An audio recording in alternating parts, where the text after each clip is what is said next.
मुसळधार पावसाचा फटका कुठेतरी नवी मुंबईच्या एपीएमसी मार्केटला देखील बसलेला आहे आणि त्यामुळेच भाजी आणि फळांच्या किमती या झपाट्याने वाढलेल्या पाहायला मिळत आहेत। आज देखील भाजी मार्केटला याचा फटका बसलेला आहे।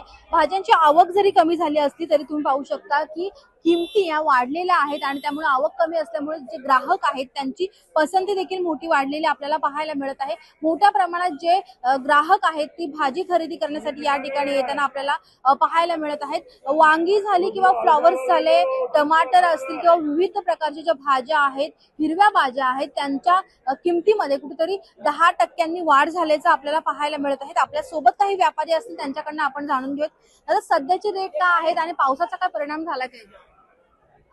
पावसाळ्यामुळे माल खराब झाले जास्त, ह्या हिशोबाने बाजार वाढले आहे आणि टमाटे बाजार 100 रुपये अडी चालले। चांगला माल, हलका माल 80 रुपये। बाकी भाज्यांची काय? बाकीच्या सर्वांचा बाजार वाढले, सब्ज्यांचा पावसाळ्यामुळे सर्व डबल झाले बाजार। कधीपर्यंत अशीच परिस्थिती असू शकते? ही परिस्थिती कमी कमी महिनाभर चालणार, महिना 2 महिने चालणार। नक्कीच तुम्ही पाहू शकता की पावसाचा परिणाम कुठेतरी भाजी मार्केटवर झालेला आहे आणि त्यामुळेच व्यापारीची जरी विकत असले भाज्या तरी मात्र ग्राहकांचा देखील प्रतिसाद आहे। आजची जरी आवक कमी असली तरी उद्याच आवक वाढण्याची शक्यता देखील या ठिकाणी वर्तविण्यात आलेली आहे। व्हिडिओ जर्नलिस्ट सुनील सह मी आकांक्षा देशमुख, लोकशाही मराठी, नवी मुंबई।